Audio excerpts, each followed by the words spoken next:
രാവിലെ നമ്മുടെ ഈ KSRTCയിലെ ഈ ജീവനക്കാരുടെ കുറവുണ്ട്. മാത്രമല്ല ഇപ്പോൾ ടെസ്റ്റിംഗ് സമയമാണല്ലോ ബസ്സുകളുടെ.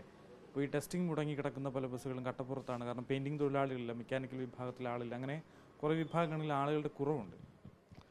യഥാർത്ഥത്തിൽ KSRTCയിൽ 44,000 തൊഴിലാളികളുണ്ടായിരുന്നു.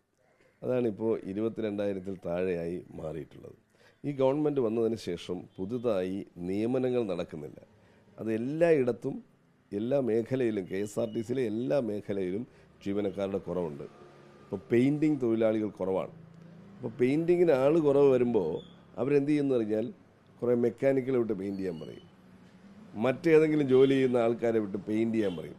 ജീവിതത്തിൽ ഇന്നുവരെ പെയിൻറ്റ് ചെയ്തിട്ടില്ലാത്ത ആൾക്കാരെ കൊണ്ട് വരെ പെയിൻറ്റ് ചെയ്യിപ്പിക്കുകയാണ്. ഇപ്പോൾ ഈ ടെസ്റ്റുകൾ നടക്കുന്ന സമയമായതുകൊണ്ട് പെയിൻറ്റ് ചെയ്യിപ്പിക്കാൻ ശ്രമിക്കുകയാണ്. അതുപോലെ തന്നെ മെക്കാനിക്കൽ, ഞങ്ങൾ TDFൻ്റെ അതിജീവന യാത്രയുമായി എല്ലാ യൂണിറ്റുകളിലും സഞ്ചരിച്ചപ്പോൾ അവിടുത്തെ മെക്കാനിക്കുകളുടെ പരാതി എന്ന് പറഞ്ഞാൽ ആവശ്യത്തിന് മെക്കാനിക്കുകളില്ല. ഇപ്പോഴത്തെ അവസ്ഥയെന്ന് പറഞ്ഞാൽ പുതിയ ബസ്സുകൾ കുറവും പഴയ ബസ്സുകൾ കൂടുതലുമാണ്. സ്വാഭാവികമായി അതിൻ്റെ മെയിൻ്റനൻസ് വർദ്ധിക്കും.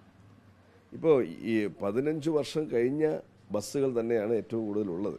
ആ ബസ്സുകളിലെ മെയിൻ്റനൻസ് എന്ന് പറഞ്ഞാൽ പുതിയ ബസ്സുകൾ എത്രയോ വലിയ മെയിൻ്റനൻസാണ്. പക്ഷേ യഥാർത്ഥത്തിൽ പുതിയ ബസ്സുകൾ വരുന്ന കാലഘട്ടത്തിലുള്ള മെക്കാനിക്കുകൾ പോലും ഇപ്പോഴില്ല. അപ്പോൾ ഇപ്പോൾ ഒരു ബസ് നന്നാക്കി വിട്ട് കഴിഞ്ഞാൽ ഒരു മാസത്തിനകത്തോ അല്ലെങ്കിൽ 2 ആഴ്ചക്കുള്ളിൽ വീണ്ടും അത് ചീത്തയാവുകയാണ്. കാരണം ബസ് വളരെ മോശമായ ബസ്സാണ്, കാലാവധി കഴിഞ്ഞ ബസ്സുകളാണ്. അപ്പോൾ അതിന് ഓരോ വർഷം കഴിയുന്തോറും അതിൻ്റെ മെയിൻ്റനൻസ് കൂടും.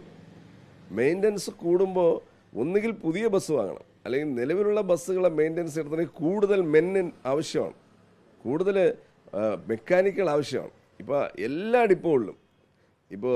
എല്ലാ ഡിപ്പോകളിലും മെക്കാനിക്കുകളുടെ എണ്ണം വളരെ കുറവാണ്. അത് അവരുടെ ആരോഗ്യത്തെ തന്നെ പ്രതികൂലമായി ബാധിക്കുകയാണ്. നിരന്തരമായി അവർക്ക് നൈറ്റ് ഡ്യൂട്ടി ചെയ്യേണ്ടി വരുന്നു മെക്കാനിക്കുകൾക്ക്. അത് അവരെ വളരെയേറെ ബാധിക്കുന്നതാണ്.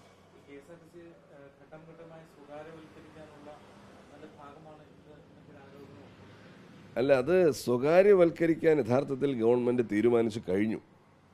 അതായത് ഈ നിയമസഭാ സമ്മേളനത്തിൽ CPMൻ്റെ MLA ആയിട്ടുള്ള ശ്രീ M. വിജയൻ ഒരു ചോദ്യം ഗതാഗത മന്ത്രിയോട് ചോദിച്ചു.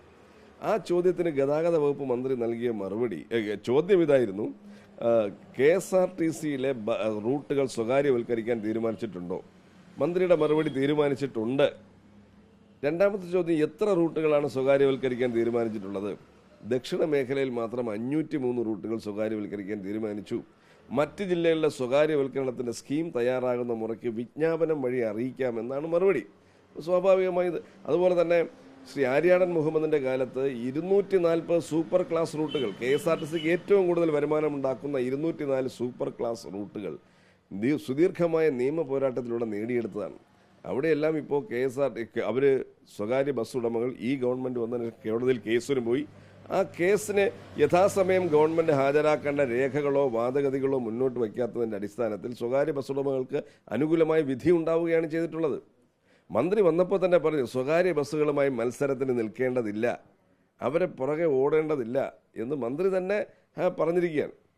പല ഡിപ്പോകളിലും സ്വകാര്യ ബസ് ഉടമകൾ ഡിപ്പോയ്ക്ക് അകത്ത് കയറി ആളെ വിളിച്ച് കയറ്റുന്ന സാഹചര്യം വരെ ഉണ്ടായിട്ടും മാനേജ്മെൻറ്റും ഗവൺമെൻറ്റും വെറുതെ ഇരിക്കുകയാണ്. ഇത് സ്വകാര്യവൽക്കരണത്തിനുള്ള നീക്കത്തിൻ്റെ അന്തിമഘട്ടമാണെന്നാണ് ഞാൻ കരുതുന്നത്. അതിൻ്റെ തുടക്കം ശമ്പളം മുടക്കിക്കൊണ്ടാണ്. 44,000 തൊഴിലാളികൾക്ക് അതാത് മാസത്തെ ശമ്പളം അതാത് മാസത്തെ അവസാനത്തെ വർക്കിംഗ് ഡേയിൽ ലഭിച്ചുകൊണ്ടിരുന്ന സ്ഥാപനമാണ്. ഇതിനുള്ള വരുമാനമെല്ലാം KSRTC തന്നെയാണ് കിട്ടിക്കൊണ്ടിരുന്നത്. അപ്പോൾ 44,000 തൊഴിലാളികൾക്ക് ശമ്പളം കൊടുക്കാൻ വരുമാനമുണ്ടായിരുന്ന ഒരു സ്ഥാപനം ഈ ഗവൺമെൻറ് വന്നതിന് ശേഷം 22,000 തൊഴിലാളികളായി അവർക്ക് ഈ ഒരു മാസം പോലും കൃത്യമായി ശമ്പളം കൊടുക്കാത്ത സാഹചര്യം എങ്ങനെയുണ്ടായി? അപ്പോൾ ശമ്പളം കൊടുക്കാൻ പോലും നിവൃത്തിയില്ലാത്തൊരു സ്ഥാപനമാണ് KSRTC എന്ന് വരുത്തി തീർത്ത് വിടക്കാക്കി തനിക്കാക്കുക എന്ന രീതിയാണ് സർക്കാർ അവലംബിച്ചിരിക്കുന്നത്. അപ്പോൾ ശമ്പളം കൊടുക്കാൻ പറ്റാത്തൊരു സ്ഥാപനത്തെ പൊതുമേഖലയിൽ എന്തിനു നിലനിർത്തുന്നത് ജനങ്ങൾ തന്നെ ചിന്തിക്കും. ഈ KSRTCയുടെ ഡിപ്പോകളും അതിൻ്റെ ആസ്തികളെല്ലാം ഉണ്ടാക്കിയത് ഗവൺമെൻറ്റുകളെക്കാൾ ഉപരിയായി സാധാരണക്കാരായ ജനങ്ങൾ സംഭാവന നൽകിയ ഭൂമിയും ജനകീയ സമിതികൾ പിരിവെടുത്തുണ്ടാക്കിയ ഭൂമിയും ജനപ്രതിനിധികളും തദ്ദേശ ഭരണ സ്ഥാപനങ്ങളുമെല്ലാം അവരുടെ ഫണ്ട് ഉപയോഗിച്ച് നിർമ്മിച്ചിട്ടുള്ളതുമാണ് ഡിപ്പോകളൊക്കെ. ഒരു സുപ്രഭാതത്തിൽ സ്വകാര്യവൽക്കരിക്കാൻ പോയാൽ ജനങ്ങളിൽ നിന്ന് വലിയ രോഷമുണ്ടാകും. അതുണ്ടാകാതിരിക്കാൻ തങ്ങളുടെ സ്വകാര്യവൽക്കരണ നയത്തിന് സാധൂകരണം കിട്ടുന്നതിന് വേണ്ടിയിട്ടാണ് ശമ്പളവും ആനുകൂല്യങ്ങളും മുടക്കുന്നത്. അല്ലാതെ മറ്റൊരു സംഭവം ഉണ്ടായിട്ടില്ല. 2016 മെയ് മാസത്തിൽ ഉമ്മൻചാണ്ടി സാറ് അധികാരത്തിൽ നിന്ന് പുറത്തു പോകുന്നത് വരെ കൃത്യമായ ശമ്പളം കൊടുക്കുന്നു. ഈ ഗവൺമെൻറ് വന്നപ്പോൾ മുടങ്ങുന്നു. ഒരേ KSRTCയിൽ 44,000 തൊഴിലാളികൾക്ക് ശമ്പളം കൊടുത്തിരുന്ന സ്ഥാപനം ഇപ്പോൾ 22,000 തൊഴിലാളികൾക്ക് പോലും ശമ്പളം കൊടുക്കാൻ കഴിയാത്ത വിധത്തിൽ എങ്ങനെയായി? അപ്പോൾ അതാണ് സ്വകാര്യവൽക്കരണത്തിനൊരു കളമൊരുക്കാനാണ് ചെയ്തിട്ടുള്ളത്.